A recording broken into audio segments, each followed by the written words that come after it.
Bonjour à tous et bienvenue dans cette nouvelle vidéo. Nouveau petit vlog un petit peu détente, vlog de l'été pour parler 4G, 5G. Je vous rappelle ma problématique pour ceux qui n'ont pas vu la première vidéo. Je me trouve actuellement en vacances chez des amis.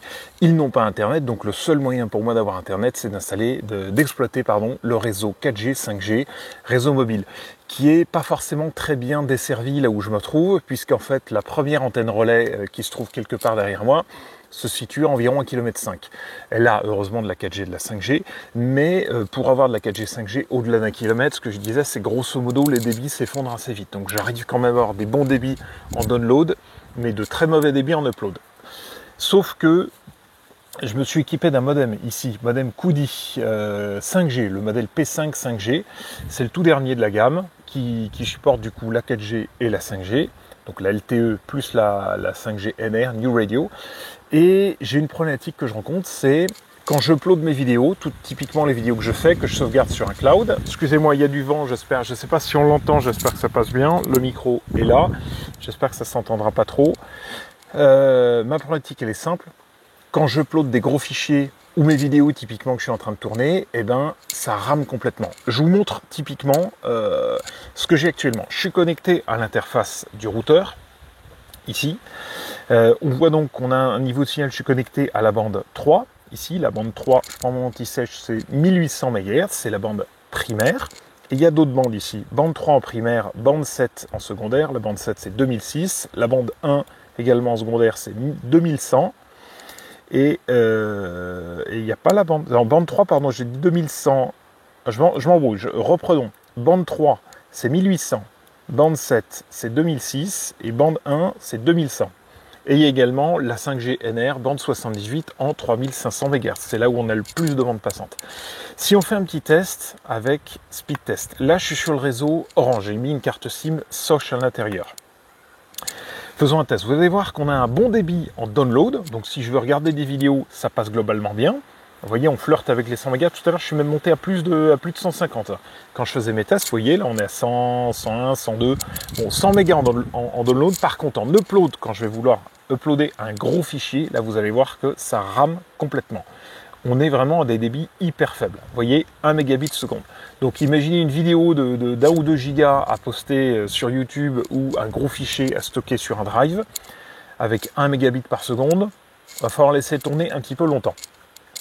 Donc là, j'ai laissé le modem en automatique. Hein. Typiquement, le modem, il sélectionne ses bandes tout seul.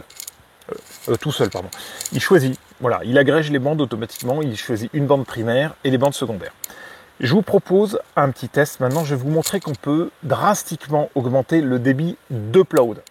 La manip que je vais faire va dégrader le débit download, mais considérablement augmenter le débit upload. Là, souvenez-vous, on était à 1,39 méga. On va demander au modem de se mettre sur une bande de fréquence bien connue. Si vous me suivez sur les réseaux, dans mes différentes vidéos que je fais sur les réseaux PMR, vous savez que les bandes basses, je l'ai dit plusieurs fois, vont beaucoup plus loin. Donc les bandes réseau PMR, typiquement quand ils sont en 150 et en 450 MHz, vont beaucoup plus loin que les bandes de la 4G, 5G, où on est au-delà des 1 Go 8, 2 Go, voire 3 Go 5 pour les dernières bandes 3G, les dernières bandes 5G. Là, il se trouve que sur le relais que j'ai à côté de moi, il y a deux bandes dispo sur les antennes Orange. Il y a la bande des 700 et des 800 MHz, donc respectivement la bande 28 et la bande 20. Et je vais dire au modem, bah, très bien, tu vas te mettre sur la bande 20.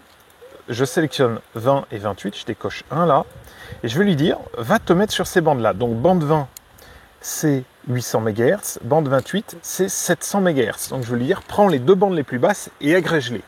Et là-dessus, vous allez voir que le niveau de signal va augmenter parce qu'évidemment, je suis assez loin, mais comme on utilise des fréquences plus basses, on va augmenter, on va avoir un meilleur niveau de signal et en plus, on va se retrouver avec un débit upload qui marche bien. J'applique. Voilà, il va se redémarrer. Voilà, connexion, typiquement. J'attends qu'il se reconnecte. Je retourne dans mon statut là. On voit le statut ici. Voilà, je suis connecté. C'est bon. Là, qu'est-ce qu'on voit? On voit bien la bande 20. Ici. La bande 20 avec 10 MHz de spectre, donc bande 20, 800 mégas. Et la bande 28, NR5G, bande 28. Je suis en 5G sur cette bande. en Z100 mégas. Donc il y a deux bandes dispo, 700 et 800 mégas. Le modem a agrégé les deux bandes, c'est-à-dire qu'il utilise les deux bandes de fréquence en même temps. Et cette fois-ci, regardez, je laisse mon test ici ouvert, je vais en rouvrir un autre, speedtest.net, et je relance le test.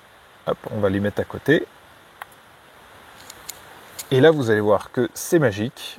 On va baisser le débit. Donc là, vous voyez qu'avant, on était plus proche des 100 mégas. Là, on est à 28-30 mégas. On ne montera pas au-delà de 30 mégas. Grosso modo d'expérience pour avoir fait plusieurs tests sur cette bande. Par contre, au lieu d'avoir un seul mégabit en upload, on va pouvoir aller 10 fois plus vite. Sauf s'il me fait mentir. Voilà. 9 mégas, on peut même monter un peu plus. Il y a peut-être un peu de congestion réseau, comme il y a du monde. C'est l'été, on est le week-end en plus. Il y a pas mal de gens qui scrollent sur les réseaux sociaux. Ce qu'on voit, c'est qu'effectivement, le débit, il a été drastiquement augmenté en upload. Donc là, c'est ce que j'avais quand j'étais sur les bandes automatiques, où il agrège ses bandes toutes seules. Donc on a quasiment 100 mégas en download, donc ça, c'est un très bon débit. En upload, en revanche, 1,39. Et là, on passe de 1,39 à 8,69. On a quasiment multiplié par 9, voire par 10. Vous voyez, juste en changeant de bande. Donc, c'était une petite vidéo très simple, de quelques minutes, pour vous montrer que la fonctionnalité de ce modem, là, le modem Kudi, le P5 5G, enfin tous les modems de la gamme Kudi, ils ont la possibilité de sélectionner des bandes de fréquences. Et grâce à ça, ça va permettre d'optimiser votre réception ou votre envoi. Moi, typiquement, quand j'envoie des gros dossiers, des gros fichiers, je me mets sur les bandes basses en 700-800 MHz, les bandes 20 et 28, et à ce moment-là, je peux me permettre d'envoyer plus rapidement, tranquillement. Je laisse l'ordi tourner, alors c'est pas non plus foudre de guerre, hein, mais quand vous êtes à 10 mégabits seconde, ça fait grosso modo 1 mégaoctet 10 mégabits seconde, ça fait grosso modo 1 mégaoctet seconde. Donc ça permet d'envoyer les vidéos un peu plus vite qu'en laissant le modem en automatique, surtout quand on est loin. Quand vous êtes proche, évidemment, proche d'une antenne relais, proche d'une station de base, la question ne va pas se poser. Mais dans un cas comme celui que je viens de vous donner, ça peut être un petit tips à appliquer. Voilà, fin de cette vidéo vlog, j'espère qu'elle vous a plu et je vous dis à très vite dans la prochaine vidéo, toujours sur la 4G 5G, en vacances. Allez, ciao à tous, bye.